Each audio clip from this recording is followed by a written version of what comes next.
नमस्कार. आज आपण आलेलो आहोत पिंपरी येथील अहिल्यादेवी होळकर यांच्या पुतळ्याजवळ. या ठिकाणी आता उद्याच्या 31 मे रोजी अहिल्यादेवी होळकर यांच्या 301व्या जयंती महोत्सवानिमित्त आचारसंहिता असल्यामुळे एक दिवसाच्या कार्यक्रमाचे या ठिकाणी आयोजन करण्यात आलेले आहेत. या ठिकाणी अहिल्यादेवी होळकर समितीचे पिंपरी चिंचवड अध्यक्ष अशोकजी खरात, त्याचप्रमाणे विनाताई सोनवलकर, राजू दुर्गे आणि त्यांचे सर्व सहकारी या ठिकाणी उपस्थित आहेत.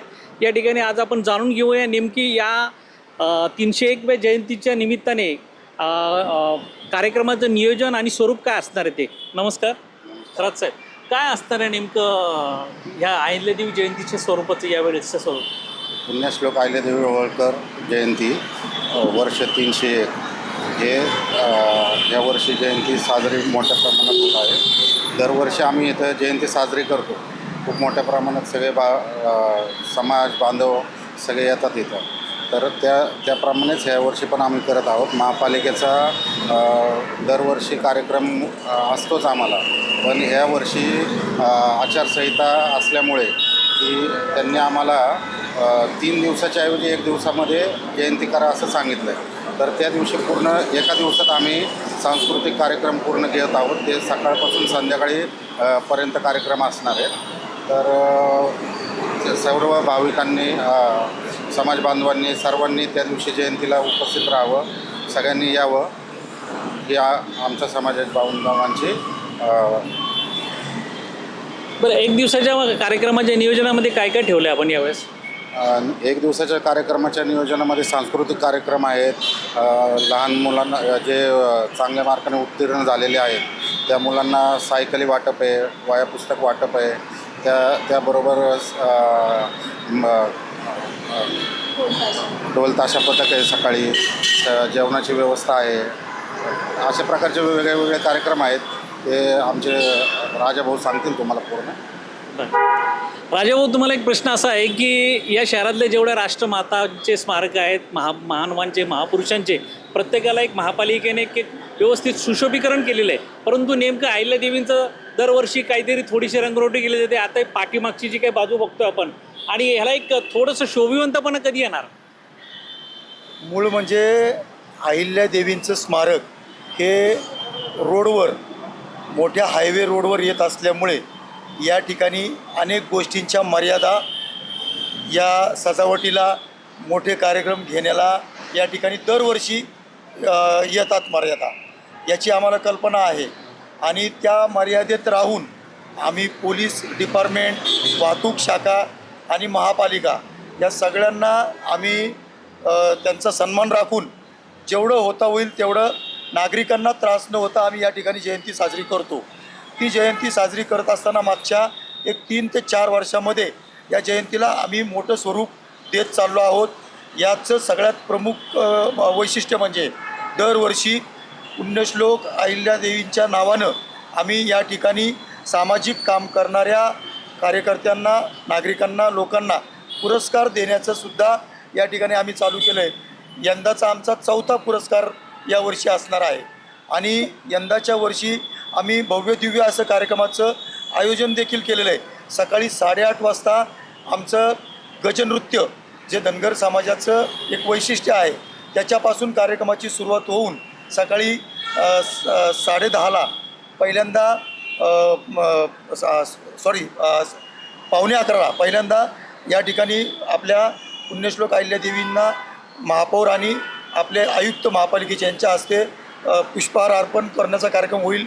हाच कार्यक्रम सांगवी येथील पुतळ्याला साधारणतः 11 वाजता तो कार्यक्रम होईल. त्यानंतर 11:30 वाजता बरोबर या ठिकाणी पुरस्कार वितरणाचा कार्यक्रम संपन्न होणार आहे. त्याच्यानंतर 12:30 वाजता कोल्हापूरचा एक महाराष्ट्राचं सांस्कृतिक दर्शन घडवणारा एक चांगला मोठा कार्यक्रम तो 2.5 तासाचा या ठिकाणी होणार आहे. त्यानंतर 2:30 वाजता शाहीर प्रकाश म्हणून अत्यंत 18 लोकांचा संच असणारा शाहिरांचा, अहिल्यादेवींच्या जीवनावरची सगळी शाहिरी हा कार्यक्रम या ठिकाणी 2:30 वाजता संपन्न होणार आहे. 2:30 ते 4:30 या वेळात आलेल्या नागरिकांना आपण साधारणतः महाप्रसादाचं आयोजन अहिल्यादेवींच्या नावानं या ठिकाणी करणार आहोत. त्यानंतर हा सगळा कार्यक्रम करत असताना रात्री 9 वाजता निळू फुले सभागृह सांगवी या ठिकाणी पुण्यश्लोक म्हणून महानाट्य 60 कलाकारांच्या माध्यमातून होणारं हे महानाट्य रात्री 9 ते 12 या वेळेमध्ये निळू फुले नाट्यगृहाला आपण करणार आहोत. हे सगळं करत असताना तुम्ही विचारलेला मुख्य जो प्रश्न आहे की तो अहिल्यादेवींचं स्मारक असं रस्त्यावर किती दिवस असणार आहे, तर आम्ही त्या दृष्टीनं आत्ता आमचा पूर्णपणे प्रयत्न सुरू आहे की या अहिल्यादेवीच्या स्मारकाच्या मागील जी जागा आहे या मागची 20 गुंठे जागा आम्हाला मिळावी अशा प्रकारचा प्रस्ताव आम्ही महापालिकेला सादर केलेला आहे, पत्र दिलेलं आहे. आणि त्याचबरोबर आता आम्ही सगळी आमचे जे नवीन अध्यक्ष या वर्षीचे त्यांच्या माध्यमातून महापालिकेमध्ये आम्ही बैठक घेणार आहोत.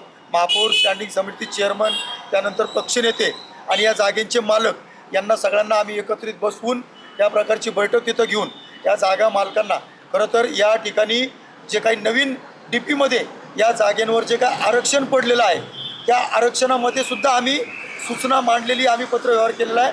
आरक्षणाच्या वेळेमध्ये या ठिकाणी अहिल्यादेवींच्या स्मारकाचं 20 गुंठ्याचं आरक्षण टाकण्यात यावं अशा प्रकारचा पत्रव्यवहार देखील आम्ही महापालिकेला इन टाईम केलेला आहे.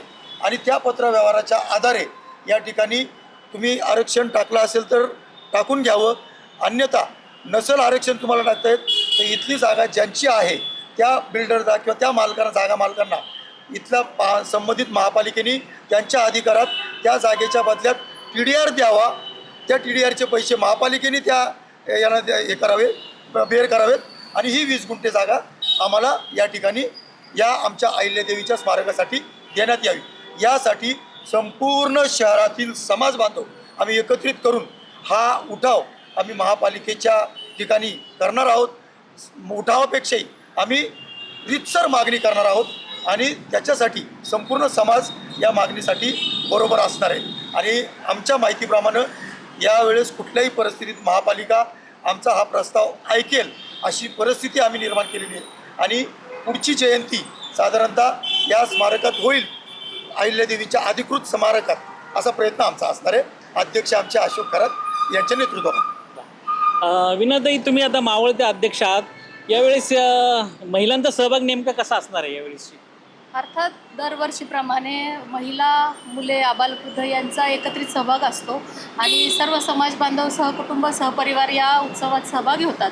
दरवर्षीप्रमाणे म्हणण्यापेक्षा इथे महिलांसाठी सांस्कृतिक कार्यक्रमांची रेलचेल असते आणि अनेक जण या कार्यक्रमाचा आस्वाद घेण्यासाठी या कार्यक्रमाला उपस्थिती लावतात आणि अहिल्यादेवींच्या विचारांना मानवंदना म्हणून माझे कार्यक्रम घेतले जातात. तर अशा प्रकारे आपण यावर्षीच्या अहिल्यादेवी होळकर यांच्या जयंती महोत्सव कार्यक्रमाची सर्व माहिती संयोजकांकडून जाणून घेतली आणि त्या अशोक खरात यांच्या नेतृत्वाखाली यावर्षी जो काय आता राजू दुर्गे यांनी सांगितलेला आराखडा आहे तो फलद्रूप होईल अशी आशा व्यक्त करतो. धन्यवाद, सर्वांचे आभार.